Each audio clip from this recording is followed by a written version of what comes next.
예배로 나오신 성도님들을 주님의 이름으로 환영합니다. 예배 가운데 하늘의 능력을 힘입는 귀한 시간이 되기를 주님의 이름으로 축복합니다.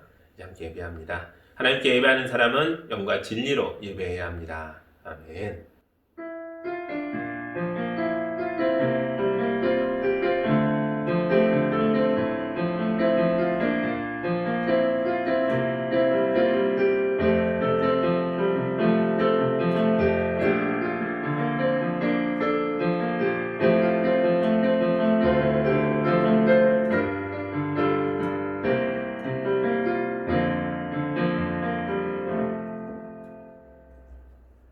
추운 겨울이 끝나고 따뜻한 기운이 감돌고 있는 주일 아침, 우리를 하나님 아버지의 품으로 불러주셔서 감사합니다.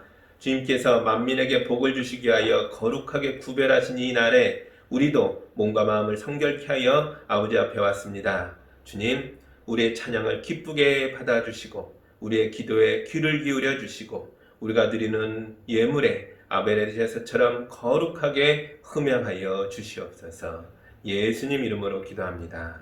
아멘. 찬송가 14장 함께합니다.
우리 한 주간의 삶을 돌아보며 주님 앞에 부족한 것들이 있다면 고백하고 용서받는 기도를 함께 드리겠습니다.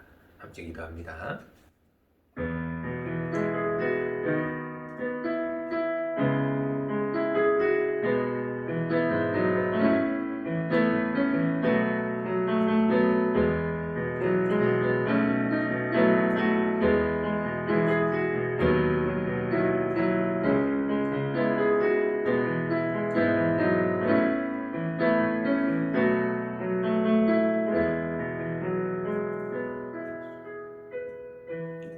주님, 우리가 우리의 죄를 사하시기 위하여 십자가를 지신 예수님 앞에 섰습니다. 주님의 고난의 십자가를 붙들고 우리의 죄를 고백합니다. 예수님은 하늘의 뜻에 순종했는데 우리는 내 뜻을 이루려고 몸부림치다 왔습니다. 예수님은 박해를 알면서도 병자들을 돌보시고 가난한 이웃을 품으셨는데 우리는 나의 건강, 나의 행복, 나의 즐거움에만 예민했지 내 형제자매와 내 이웃의 고통은 모른 채 하며 살았습니다. 주님, 사순절 기간 드리는 우리의 회개를 받으시고 우리의 죄를 용서하셔서 우리로 하여금 다시 한번 하나님의 사람으로 예수의 말씀을 실천하는 제자로 세워질 수 있도록 인도하여 주옵소서. 예수님 이름으로 기도하옵나이다. 아멘. 이제 우리 주님의 용서와 치유와 화해의 말씀을 들으십시오. 내가 너의 죄를 짙은 구름을 거두듯 없애버렸으며 너의 죄를 안개처럼 사라지게 하였으니 나에게로 돌아오너라. 내가 너를 구원하였도다. 아멘. 이 용서받은 자로서 참된 예비자의 모습으로 사도신경으로 우리의 신앙을 한 목소리로 고백합니다. 나는 전능하신 아버지 하나님 천지의 창조주를 믿습니다. 나는 그의 유일하신 아들 우리 주 예수 그리스도를 믿습니다. 그는 성령으로 잉태되어 동정녀 마리아에게서 나시고 본디오 빌라도에게 고난을 받아 십자가에 못 박혀 죽으시고 장사된 지 사흘 만에 죽은 자 가운데서 다시 살아나셨으며 하늘에 오르시어 전능하신 아버지 하나님 우편에 앉아 계시다가 거기로부터 살아있는 자와 죽은 자를 심판하러 오십니다. 나는 성령을 믿으며 거룩한 공교회와 성도의 교제와 죄를 용서받는 것과 몸의 부활과 영생을 믿습니다. 아멘. 찬송가 369장 함께합니다.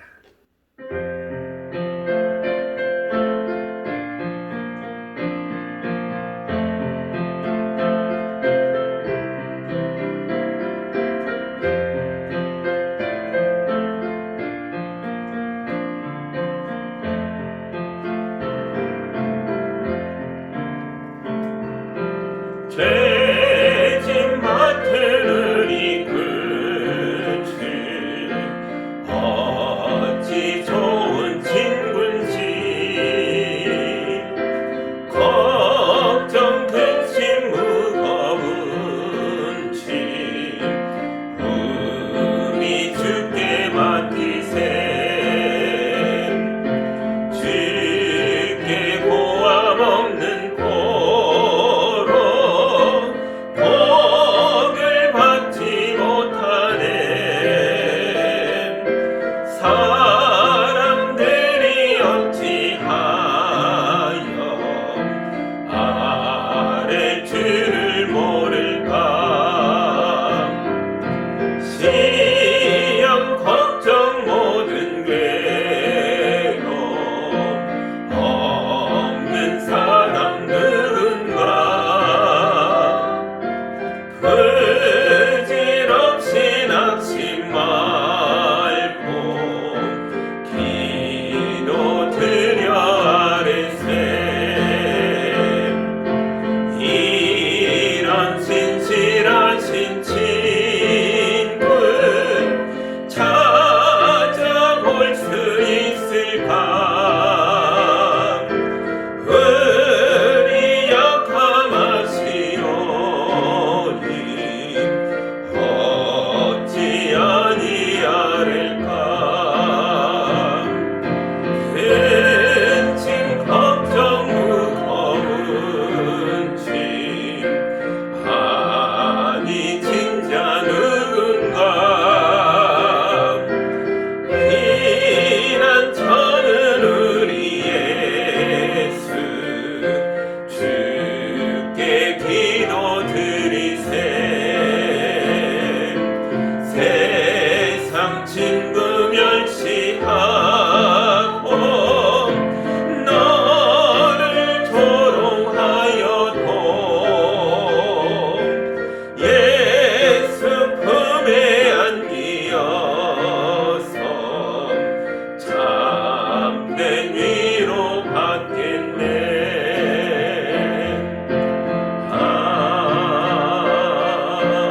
아멘.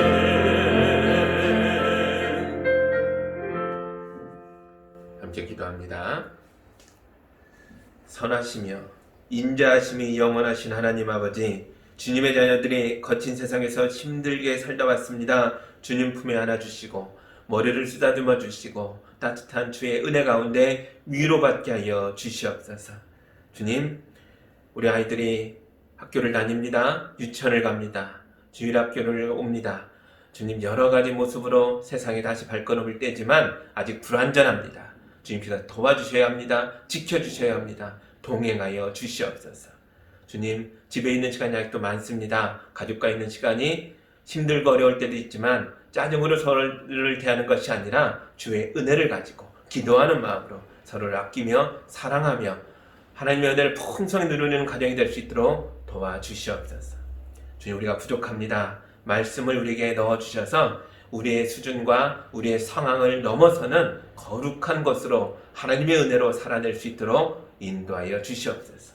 우리의 가치관이 새로워질 수 있도록 도와주시옵소서.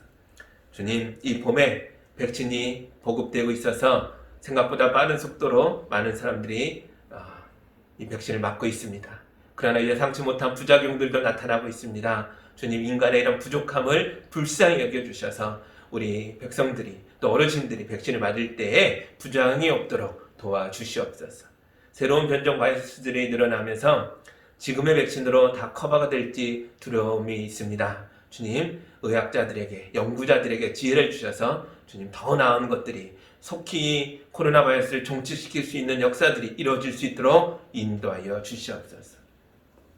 주님, 전 세계가 백신과 또 이 바이러스와 전쟁을 치르고 있는 이 와중에도 미얀마에서는 군부가 쿠데타를 일으켜서 자기 백성들을 향해 총을 쏘고 있습니다. 주님, 21세기에도 이 인간의 죄악들이 이렇게 끔찍한 일들을 일어나게 하고 있습니다. 주여, 우리가 그들을 위해서도 이 시간 함께 기도하오니 불쌍히 여겨주셔서 군부의 쿠데타가 종식되게 해주시고 민주주의가 회복되게 해주시고 그 백성들에게 살 길이 열릴 수 있도록 도와주시옵소서. 주님, 우리나라에도 미얀마 사람들이 3만 명 가까운 사람들이 함께하고 있습니다. 그들이 머물 수도 없고 돌아갈 수도 없는 고통의 자리에 처해 있습니다. 우리가 예수의 사랑으로 그들을 돌보게 하여 주시옵소서. 그래서 주님의 은혜를 경험하고 새로워져서 그 나라가 평안을 찾고 돌아갈 때는 복음을 가지고 나갈 수 있도록 인도하여 주옵소서. 미얀마 사람만이 아닙니다. 우리나라에 많은 난민들도 들어와 있습니다. 아프리카에서, 동남아에서, 또 남미에서 들어온 이들을 우리가 믿음으로 잘 돌볼 수 있도록 도와주시옵소서. 그래서 예수의 사랑 가운데 건강하게 회복될 수 있게 해주시고 자기의 나라들을 새롭게 하는 데 크게 쓰임받는 하나님의 사람들 될 수 있도록 인도하여 주시옵소서.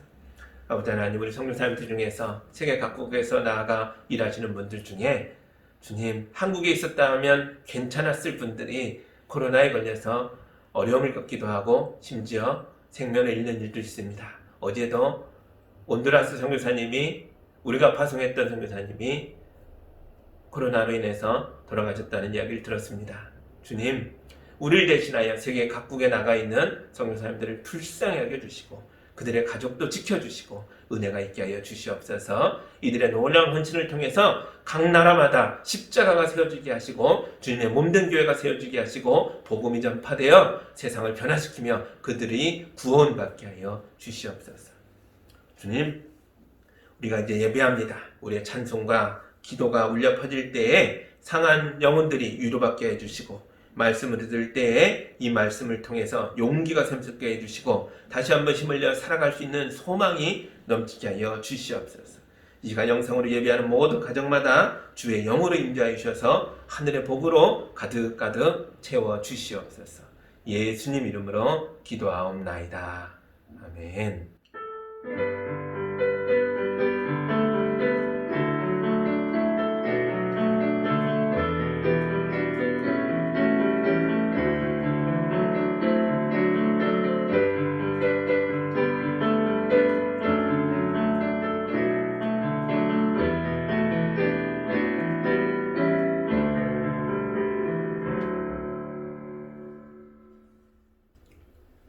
하나님 말씀 가지고 보겠습니다. 오늘 우리 교시는 주님의 말씀은 요한복음 7장 40절에서 53절까지의 말씀입니다.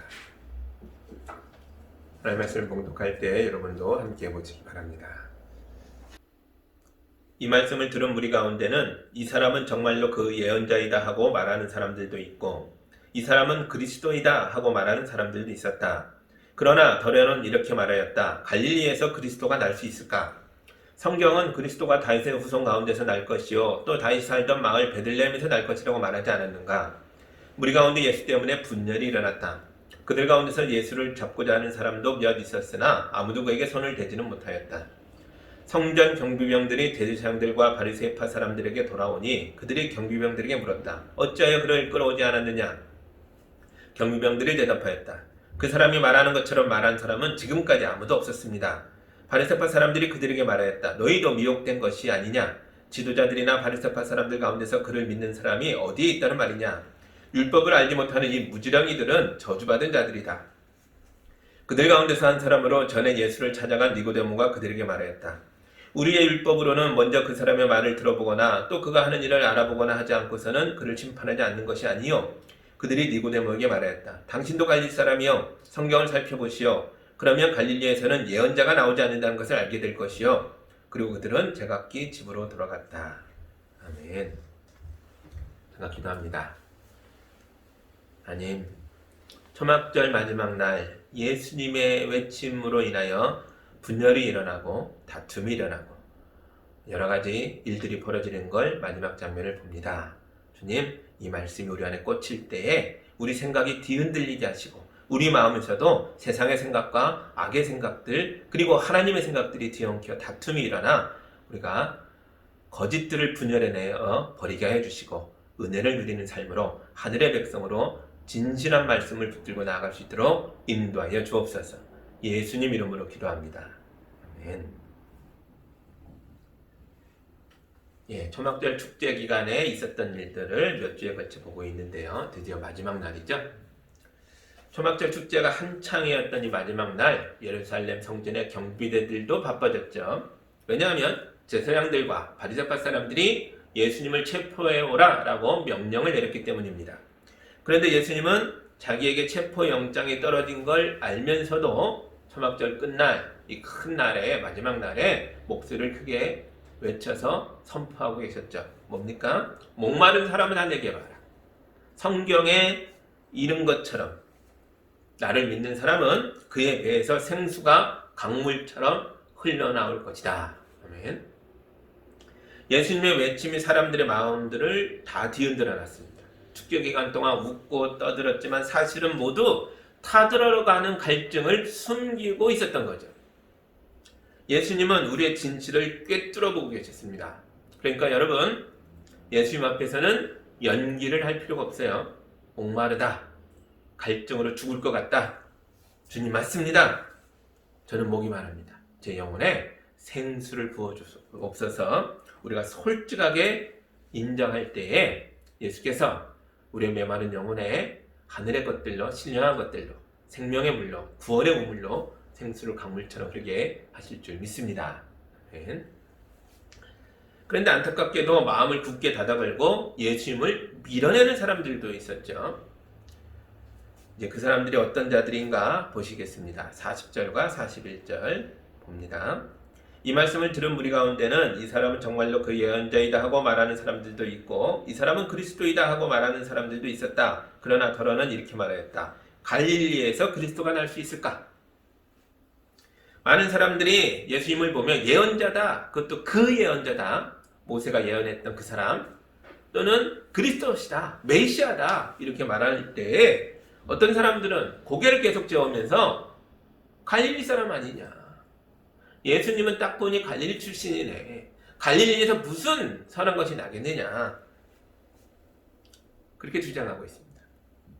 갈릴리는 예루살렘에서 멀리 떨어져 있는 변방이죠. 이 변두리 동네 출신은 절대로 하나님의 아들이 될 수 없고 그리스도가 될 수 없다, 메시아일 수가 없다, 이렇게 본 거죠.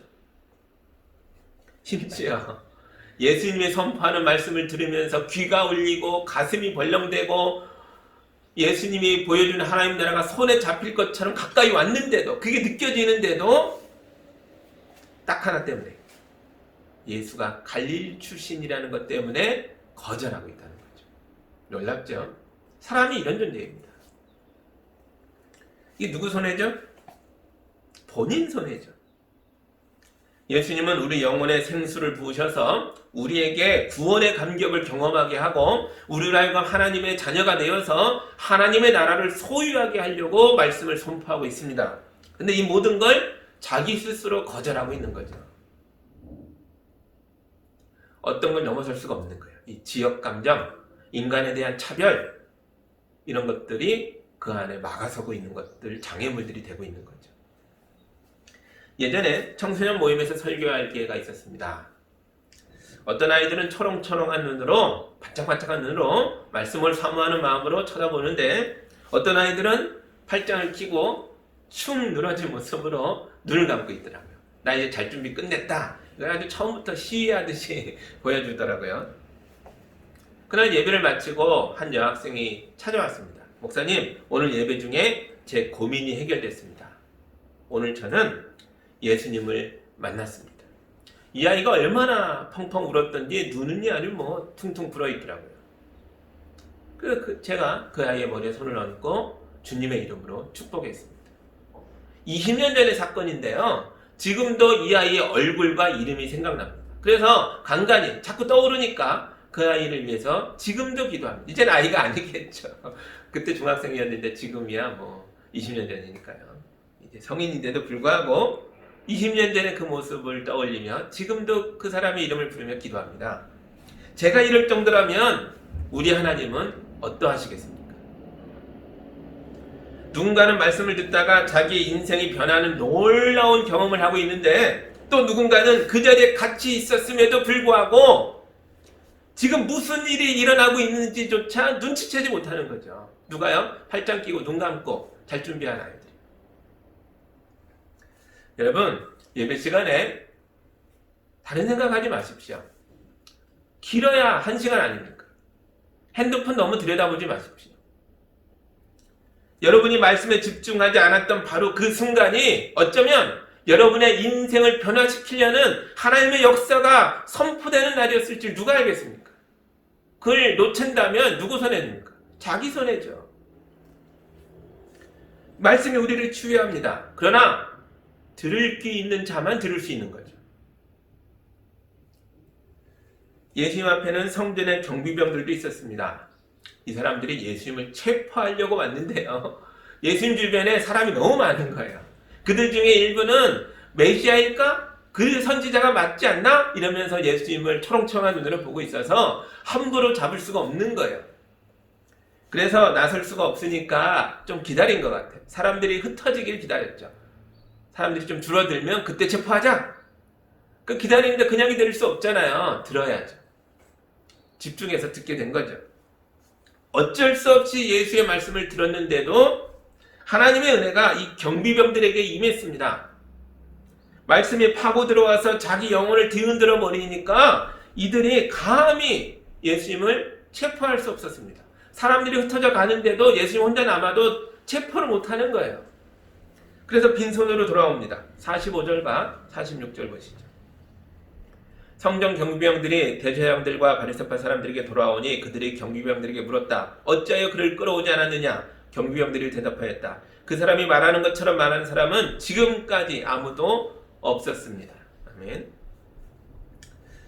성전 경비병들이 대제사장의 명령을 거역한 해도 큰일인데 심지어 왜 안 데려왔어 하는데도 말대꾸를 해요. 이거 엄청난 일이죠. 우리 상식으로는 도저히 있을 수 없는 일이 벌어집니다. 그럴 만큼 이들이 예수님에 대해서 어떤 뭔가를 크게 경험하고 온 거죠. 어떻게 이런 일이 가능했을까? 이 장면을 이해하려면 먼저 성전 경비병들이란 어떤 사람들인가라는 걸 알아야 합니다. 성전의 본체만 해도요, 아파트 15층 높이에 달하는 거대한 건축물입니다. 성전을 지을 때 기록에 의하면 제사장 1000명과 인부 2만 명이 동원됐다라는 말이 나옵니다. 요세푸스의 글에 나와요. 본당만 해도 이런데 주변의 부속 건물들까지 하면 거의 작은 마을 규모 정도 되는 거죠. 요즘 말로 하면 뭐가 될까요? 뭐 청와대 규모? 아니면 뭐 작은 아파트 단지 정도 이렇게 생각하시면 될 것 같아요. 이런 거대한 건축물 집단을 유지하려면 개인이 자기 집 관리하는 거와는 차원이 다른 수준으로 뭔가 노력이 들어가야죠. 그렇죠? 내 집 하나 뭐 고장나서 뚝딱뚝딱 내가 알아서 고치고 이런 수준이 아니에요. 성전은 그럴 수가 없습니다. 성전을 유지하고 보수하려면 많은 전문가 집단이 함께하고 있어야 합니다. 그런데 제사장들은 이런 일을 못해요. 제사장들은 예배를 집례하고 말씀을 준비하는 데 집중하고 있죠. 그게 전문적으로 제사장들의 영역이잖아요. 그렇다고 아무에게나 성전의 건물 관리를 맡길 수가 없으니 이 일을 어찌하면 좋을까요? 그래서 성경에 보면 레위 지파 사람들이 발탁이 된 거죠. 야곱의 자녀들 12지파 후손들 중에 하나의 지파, 그러니까 굉장히 많은 사람이죠. 지파 하나를 통째로 뽑아서 성전의 유지, 관리, 보수에 투입한 거예요. 이 사람들이 누구예요? 레위 지파, 레위인들, 레위 사람들이죠. 성전의 수도배관이 터지면 누구를 불러야 합니까? 레위 지파 사람이요. 제사장의 옷에 구멍이 나면 누가 가서 꼬매요? 레위 지파 사람이요. 성전의 문지기도 레위 지파 사람이고, 성전의 성가대도 레위 지파 사람이고, 성전의 청소부도 레위 지파 사람입니다. 그럼 성전의 경비병들은요? 성전의 질서와 치안을 유지하는 경비병들도 레위 지파 사람들이죠.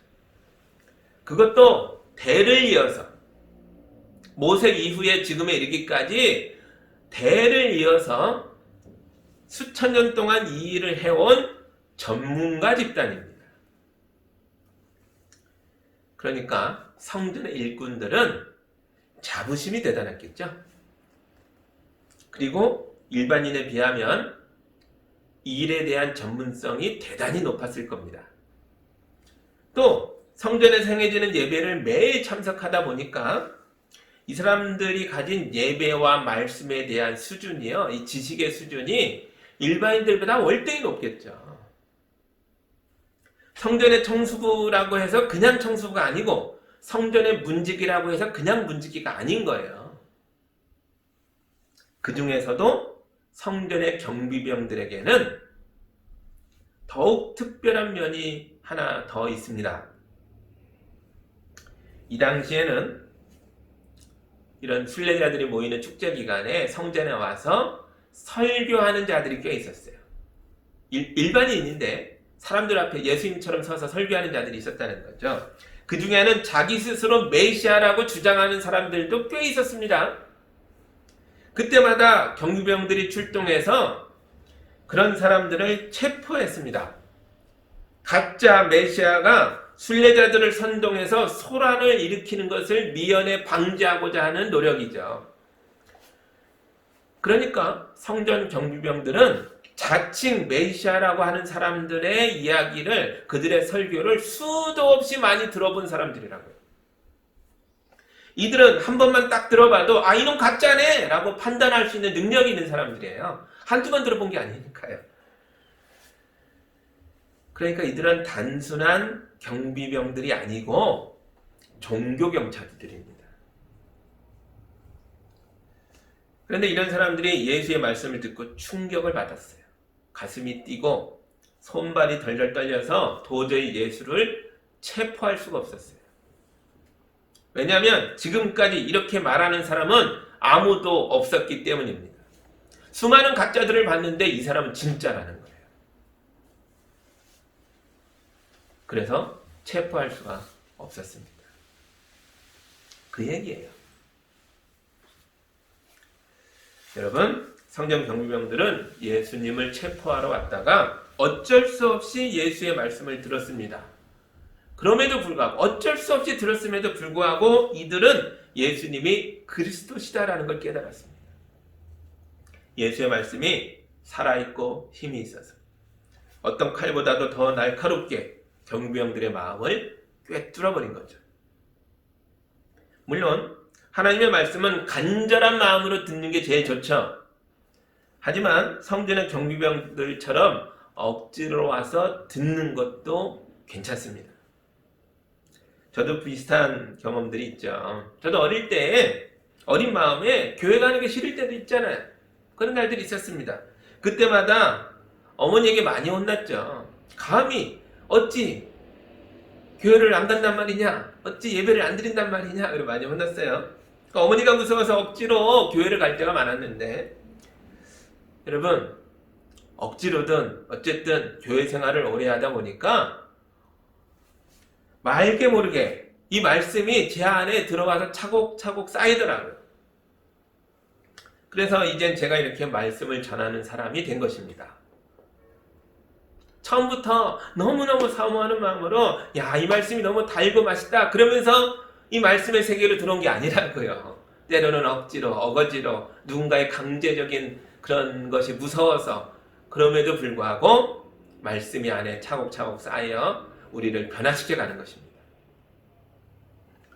억지로라도 하나님의 말씀을 들으십시오. 그럼 이 말씀이 우리의 운명을 변화시킵니다. 신명기 30장 9절에 이런 말씀이 있어요. 주님의 말씀을 순종하십시오. 그러면 주 당신들의 하나님은 당신들이 하는 모든 일에 복을 주시고 당신들 몸의 소생과 가축의 새끼와 땅의 소출을 풍성하게 하실 것입니다. 주님께서 기쁜 마음으로 당신들의 조상이 잘 되게 하신 것처럼 기쁜 마음으로 당신들도 잘 되게 하실 것입니다. 아멘. 모세가 이스라엘 백성들에게 선포했던 이야기인데요. 억지로라도 주님의 말씀에 순종하라 라고 말합니다. 그러면 복 받는다. 인생이 바뀌고 운명이 변화된다. 말씀이 너를 살릴 것이다. 이 말씀이 망해가던 너의 삶을 풍성하게 할 것이다. 이 말씀이 자녀를 돌볼 힘이 없는 너를 대신해서 자녀들을 책임져 줄 것이다. 이게 말씀이 우리에게 주는 복입니다. 요한복음 1장에서 뭐라 그래요? 이 말씀이 바로 예수님이다 라고 말해요.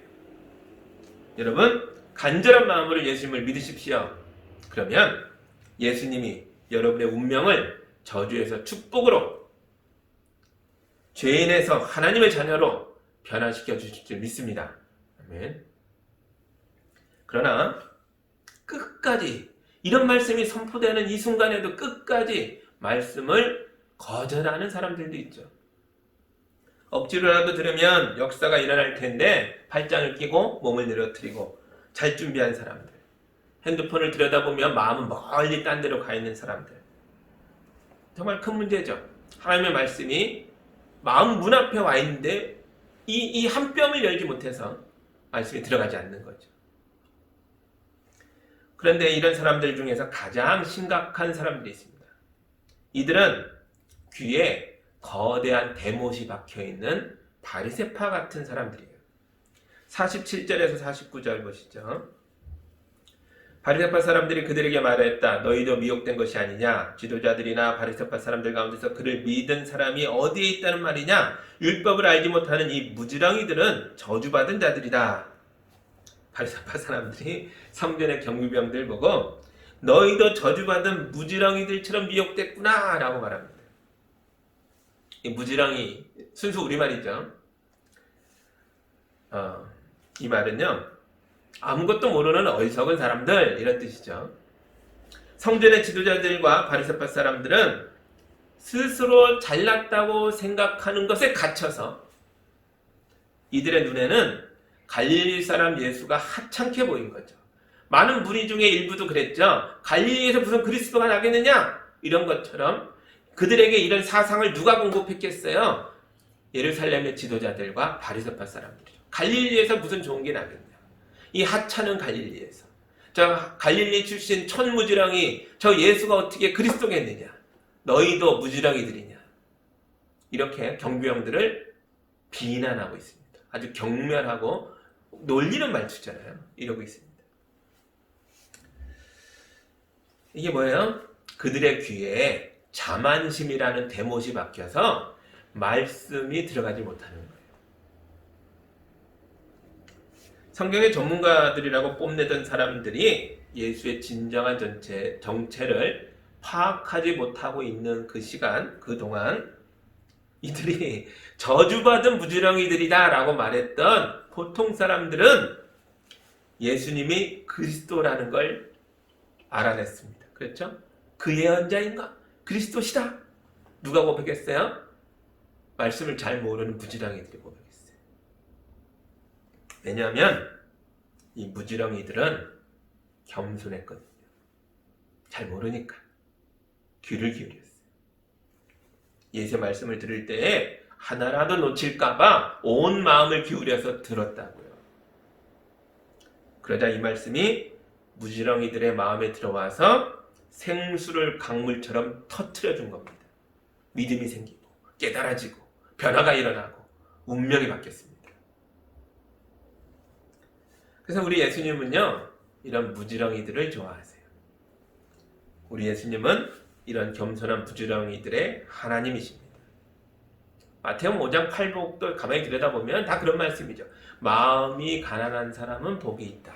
하나님 나라가 그들의 것이다. 슬퍼하는 사람 복이 있다. 온유한 사람 복이 있다. 의에 줄이고 목말라 하는 사람 복이 있다. 다 뭐예요? 세상의 권력과 이런 것에 교만함에 빠져있지 않은 무지렁이들, 비어있는 사람들, 겸손한 사람들, 복이 있다.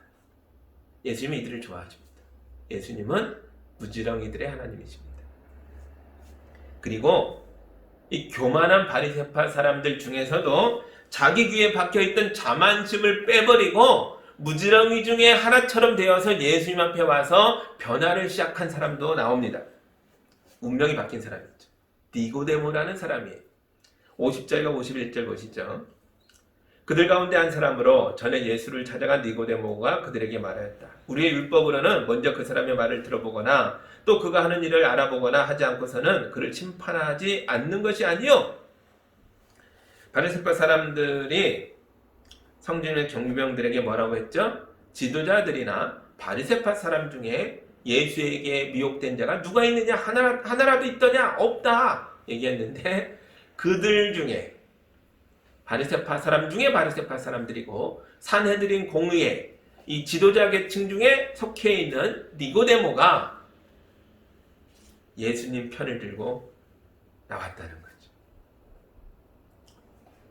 우리 중에 누가 있겠냐 했는데 그들 중에 지도자가 예수님 편으로 돌아섰습니다. 그리고 얘기하죠. 이 사람은 전에 예수님을 찾아왔던 그 사람이다. 이 전에가 언제예요? 요한복음 3장에 니고데모가 한밤중에 예수님을 찾아왔잖아요. 사람들 눈을 피해서 예수님께 찾아옵니다. 그리고 뭘 물어봐요? 주님, 내가 구원받으려면, 영생을 누리려면 어떻게 해야 합니까? 이게 뭐예요?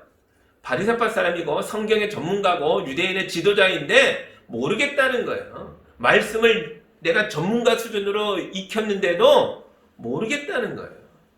구원의 진리를 발견할 수가 없었다는 거예요. 이게 뭐예요? 나는 부지런이입니다. 모르는 존재입니다. 라고 예수님 앞에 와서 무릎을 꿇었습니다. 자기의 학문과 사회적 지위와 종교적 열정이 있음에도 불구하고 자기는 무지렁이라는 거예요. 그때 예수님이 그에게 말하죠. 내가 진정으로 너에게 말한다. 다시 태어나지 않으면 하나님 나라를 볼 수 없다. 거듭나라. 위로부터 다시 태어나라. 이 말씀을 아는 걸로 그치지 말고 말씀이 가르쳐줬던 하나님의 아들 메시아를 믿고 변화를 시작하라. 그리고 이날부터 니고데모는 예수님의 비밀 제자가 되었죠.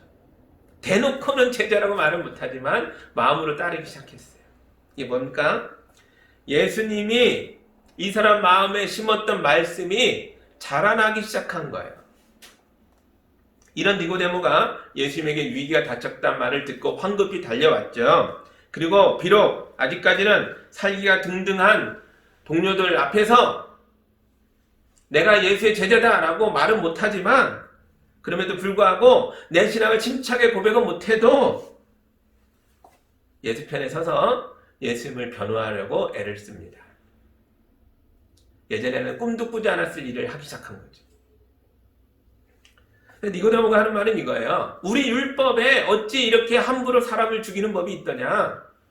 재판도 하지 않고 변호사도 안 붙이고 두세 명의 증인도 없이 이런 법은 없다. 법대로 하자라는 말이에요.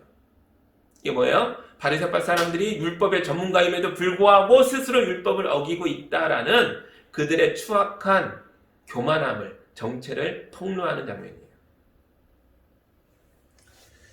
니고데모와 예수의 만남은 불과 하룻밤뿐이었어요.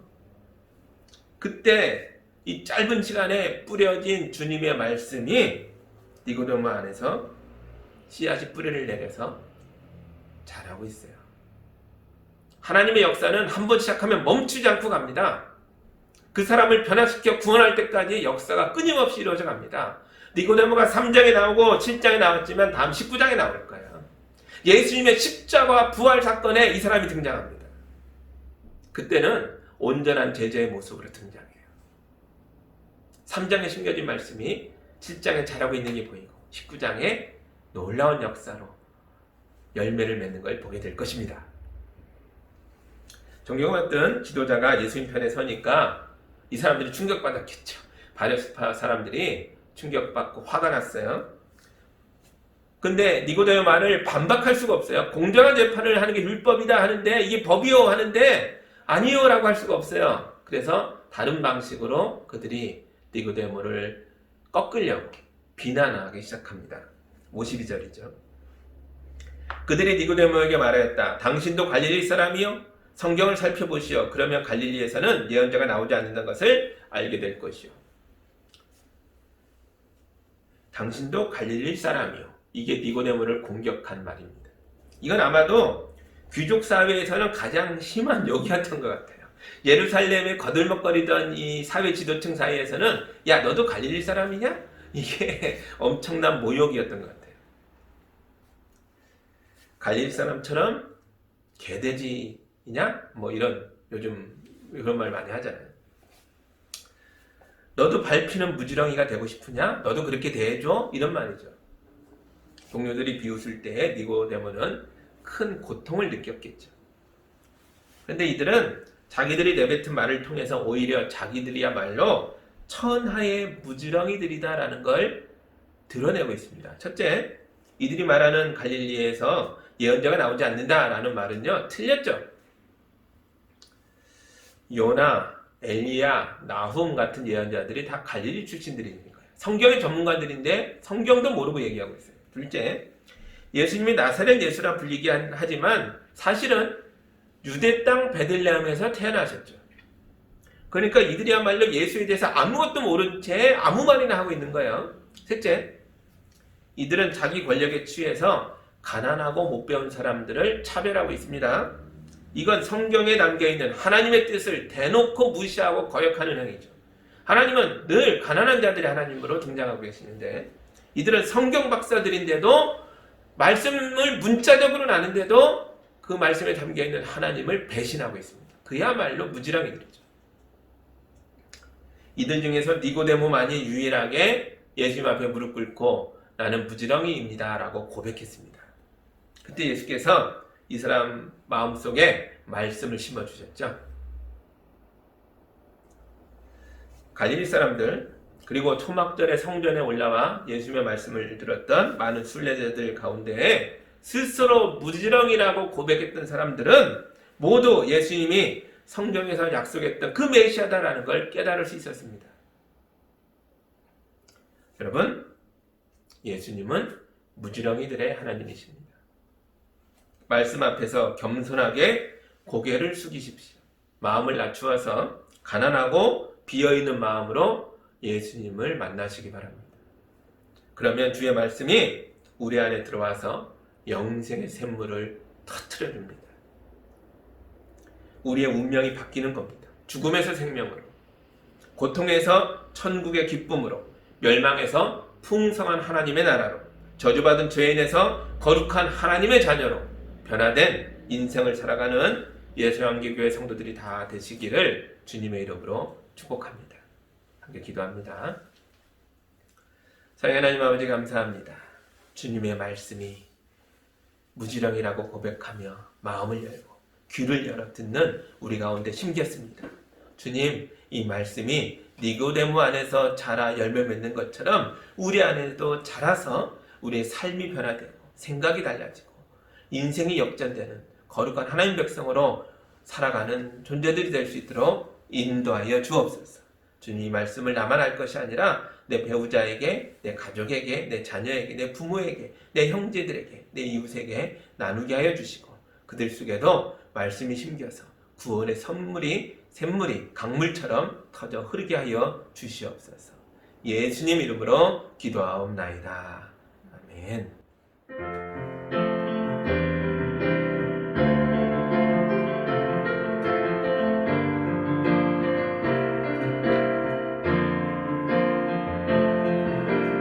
사랑의 나눔 있는 곳에 하나님께서 계시도다.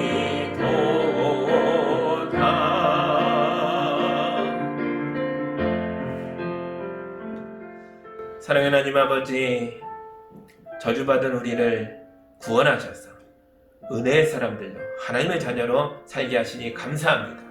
주님, 예전에 우리가 이 물질의 노예였으나 이젠 자유자가 되어 물질을 다스리며 살아가는 존재 되게 하시니 감사합니다.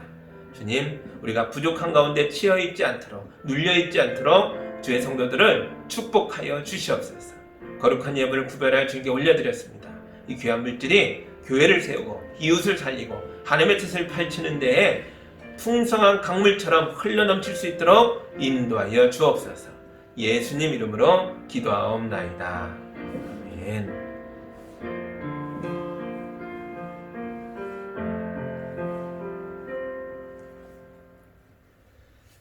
교회 소식이 있습니다. 백신이 순조롭게 보급되고 있습니다. 우리가 예상하기에는 여름이 지나면 우리 어르신들도 마음껏 활보할 수 있고 자녀들도 담대하게 매일매일 학교 갈 수 있는 그런 날들이 열릴 것이다 라고 기대하고 있는데요. 인간의 실수와 잘못으로 그런 어려움들이 다시 찾아오지 않도록 우리가 지금은 아직 조심할 때죠. 서로 조심하고 지켜주면서 이런 자유로워지는 날이 올 때까지 서로를 붙들어주는 그런 날들도 보내면 좋겠어요. 서로 조심하시기 바랍니다. 교회도 열심히 조심하면서 잘 모일 겁니다. 서로를 위해서 또 주께 부탁하며 함께 기도해 주시기 바랍니다. 예, 감사합니다. 이제 결단의 찬양 힘있게 부르고 또 한 주간 주님의 뜻 가운데 살아내겠습니다.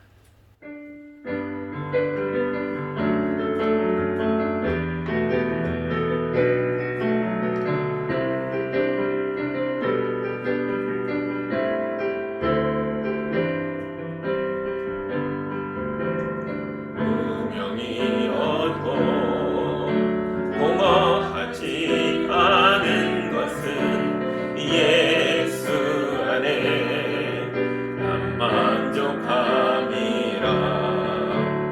가난하여도 부족하지 않은 것은 예수 안에 오직 나는 부요함이라.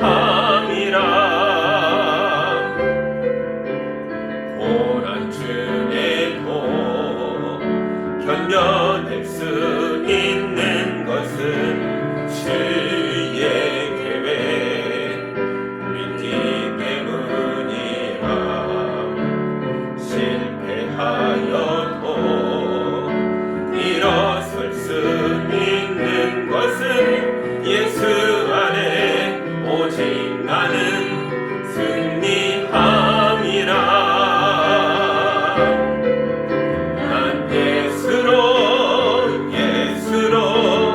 예수로 충만하네. 난 예수로 충만하네. 난 예수로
예수 그리스도의 은혜와 하나님 아버지의 크신 사랑하심과 성령님의 인도하심과 교통하심이 주님 말씀을 겸손하게 들어 이 말씀을 마음에 심어 무지랑이 이들이 변화되어 거룩한 하나님 백성 되기를 믿고 담대하게 세상으로 나아가는 성도들의 삶과 가정 위에 이제로부터 영까지 함께하기를 간절히 축원하옵나이다.